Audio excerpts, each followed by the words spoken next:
I was here when it happened. About 12:30, a woman pulled out and she was making a left out of here, and I kind of leaned down and I said, "Are you okay?" And she said, "I couldn't do it. I couldn't do it. I saw my ultrasound. My baby was only this big." And she was just a wreck. So I said, "Well, why don't you pull over here so we can talk, you know?" So while we were waiting, she was still pretty emotional. We were still trying to talk with her.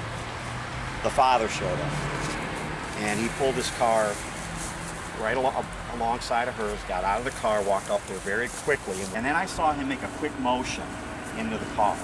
So I took a couple of steps to the right to see what was going on. It appeared to me like he had a hold of the steering wheel. And they were still kind of arguing, and he took a few steps back and he said, "I'll see you at your mother's house, you." And he called her a couple of expletives, okay? I went back around and I asked her, I said, "Are you okay?" And she said, no, he tried to hit me, he threatened me." So I said, "Do you want to fill out a police report?" She said, "Yes, I want to fill out a police report because he's a dangerous guy," okay?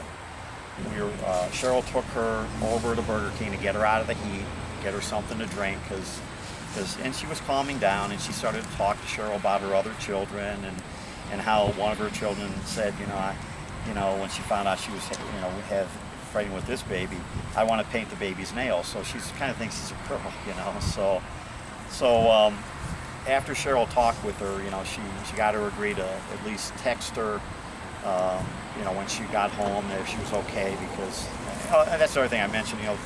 Policeman arranged. He called the local police department and said, "Would you put a cruiser out near her house so when she's home, so there's not an incident if he's there?" They agreed to do that. So that's why I said the police did a really, really good job. They deal with these domestic violence things all the time. So, and as she left, she gave Cheryl a hug, and she gave me a hug too. And you got to pray for her. She's a strong woman, strong mother, in the face of that pressure from that man who she knows his past, to say no. He was angry about the money, and she told him, she said, "Look, I don't have your money. You got to go talk to them. They got your money. Go talk to them." And have the presence of mind to call her family. So she's a very strong woman. And so, but there's a lot of pressure on her, and it is sad that statistics show that 2/3 of the women who have abortions are pressured by people who love them. It's either a family member or a boyfriend. Please pray for that mother, pray for that baby, pray for that father. And I do have another one. A couple of months ago, the young mother was driving by, and there was a man in the passenger seat, and there was a little boy in a car seat behind him. It was later in the day, and she said, she had the window down. She said, "Hi, I just wanted to tell you have a good mission here. It's good you're out here." And I said, "Oh, well, thank you." I approached the car and I said, I had some literature in my hand. I said, "Thank you. We don't always get real charitable comments from everybody passing by here, right?" And they all had to laugh about that, And I said, I have some literature here. I said, "I appreciate your support. And, I have some literature here I'd like to give you, because you may know someone someday who might need this. You probably don't need it right now, but you may know somebody who did." And she says to me, "I got some help once. About 6 years ago, I was scheduled to have an abortion." And then she very gently motioned to the little boy that was in the back seat.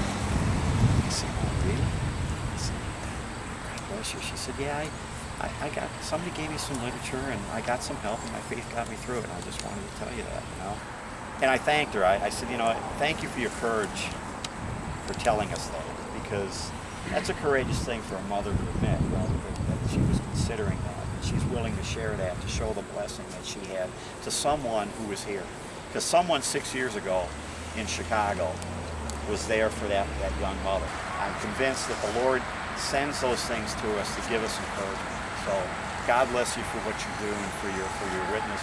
It's so good to see you young folks out here as opposed to graying white guys in their 50s. Okay? So you're really, and to go to the other clinic too, you guys are doing a tremendous thing.